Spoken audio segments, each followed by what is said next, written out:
Welcome sa lahat sa video channel na ito. Ang video channel na ito ay nagtatanghal at nagbibigay sa inyo ng makalangit na mga liham ng pag-ibig na ipinadala sa amin noon at ngayon mula sa ating Panginoong Hesukristo at ng mahal na Birheng Maria, upang tayo ay makapaghanda ng maayos para sa makalangit na kasal ng Kordero ng Diyos. Ipinakita namin ngayon ang salita ng Diyos na sinalita ng ating Panginoong Hesukristo sa banal na monasteryo ng Bagong Jerusalem ng Romania, ang salita ng Diyos. Sa kapistahan ng pagbaba ng banal na espiritu, ang ikalawang araw, binubuksan namin ang aklat ng aking salita, at inuupuan ito sa ikalawang araw ng kapistahan ng Pentecostes, sa mga anak na nagbabantay sa pagdating ng aking salita sa lupa sa panahon na kasama ko kayo. Kayo ang aking mga saksi sa katapusan ng panahon, na ginawa ko ang aking daan sa pamamagitan niyo upang muling pumarito at muling likhain. Sapagkat nakasulat sa banal na kasulatan ang aking gawain sa inyo, ang pagpapanibago ng mundo, ang muling pagsilang, kapag lumipas na ang lahat. Sa harap ng aking trono para sa kanilang pagpapanibago, simula sa tao, sapagkat ako para sa tao ay itinayo silang lahat, at sa pamamagitan ng salita ay itinayo ko sila, at noon ko lamang itinayo ang tao, pagkatapos ng Ama at ng Anak at ng Banal na Espiritu ay ipinayo nilang ibigay. Tao, katawan at kaluluwa at espiritu ng buhay, at gawin siyang hari, at ipasailalim sa kanya ang lahat ng bagay, at anong sakit ang naramdaman ko nang siya. Tao, ay bumangon sa ibabaw ko upang maging higit na dakila, baka ang Panginoon ang mauna.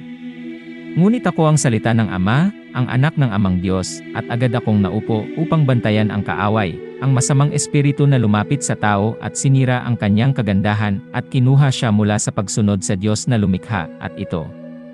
7,000 taon na ang nakalipas mula noon, dahil ang tao ay pinamumunuan ng kasalanan. O mga anak, walang mas tunay na kamatayan kaysa sa kasalanan, gaya ng paglabas sa tao mula sa ilalim ng kamay ng Diyos, upang siya ay maging mas dakila kaysa sa Diyos, ang may likha ng mundo at ng tao. Itong malaking kasiraang puri na dinala sa Diyos ng tao na binuo ng kamay ng Diyos, at binuhay sa pamamagitan ng hiningang inilagay ng Panginoon sa katawan na itinayo mula sa lupa.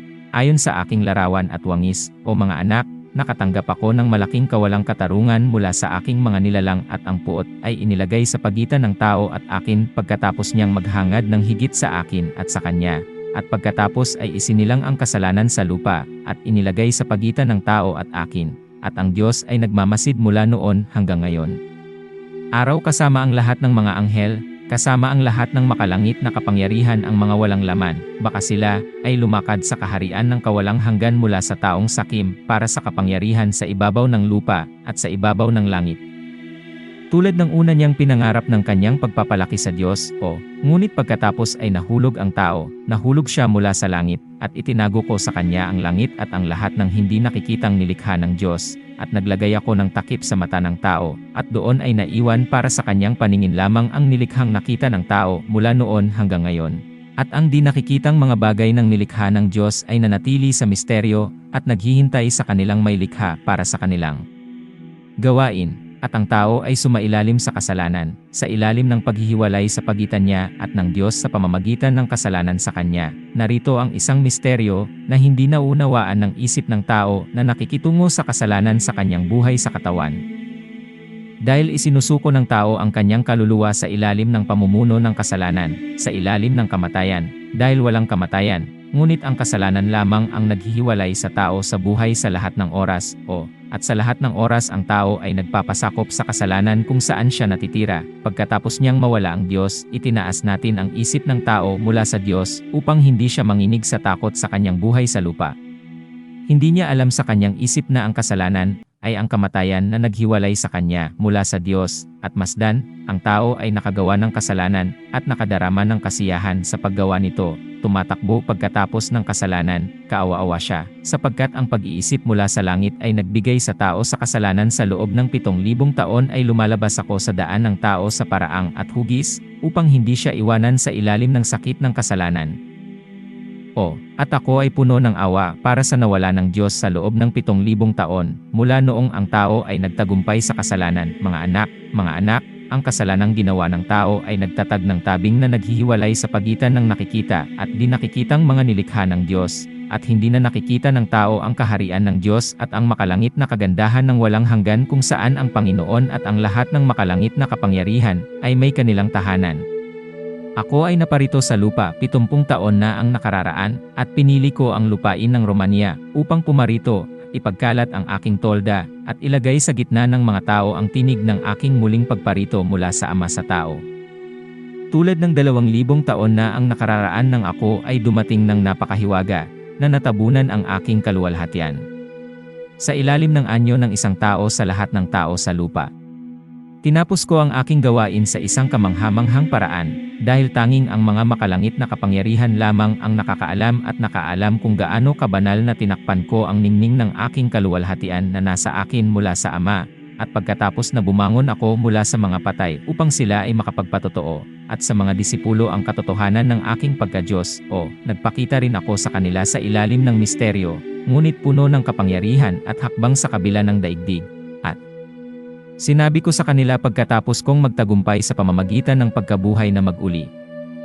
Sinabi ko sa kanila, ibinigay sa akin ang lahat ng kapangyarihan sa langit at sa lupa, at humayo ka, at ipahayag mo ang aking pagka-Diyos sa gitna mo at bautismuhan mo ang mga magsisisampalataya, na binabautismuhan sila sa pangalan ng Ama, at ng Anak, at ng Espiritu Santo, at sasamahan ka ng mga tanda ng Diyos at ilalagay mo sila sa lupa sa itaas ng mga tao, dahil sasamahan kita hanggang sa katapusan ng panahon at kikilalanin ang Panginoon sa lupa. O mga anak, ang kawalan ng kakayahan ng tao na bumangon sa lugar kung saan siya nahulog, mula sa estado ng langit kung saan ko siya inilagay pagkatapos ko siyang itayo, at hiningahan siya ng espiritu ng buhay. Ang kawalan ng lakas na dala ng tao ay gumagawa ng Panginoon na tumayong natatakpan, at nagpapakumbaba at pinagkaitan ng kaluwalhatian mula sa itaas na nakikita sa panahon ng mga gawain na dapat dalhin at ilagay sa lupa sa ibabaw ng mga tao, at para sa mga tao. O, mga anak, dakila ang aking kaluwalhatian, ito ay dakila gaya ng pagtatago nito sa sarili, dahil sa makalangit na karilagan nito sa harap ng napakaliit sa mga gawa ng nilikha ng Diyos, ang tao, sapagkat ninais niya ang una, ang dakila, at dito siya kasing liit ng natira, kawawa siya. Nahihirapan akong ipaunawa sa kanya ang pinsalang pinili niya kung gusto niyang maging dakila. Nagpupumilit ako, ngunit hindi niya ako tinutulungan. O tao, wala kang kinalaman sa pagpapalaki. Walang kabuluhan na patuloy kang naghahanap upang maging makakaya magkaroon. Wala kang magagawa kung hiwalay ka sa Diyos. Narito ang maaari mong gawin. Maaari mong labanan ang Diyos para sa kasalanan, upang gawin ang kasalanan na naghiwalay sa iyo mula sa biyaya ng Diyos sa itaas.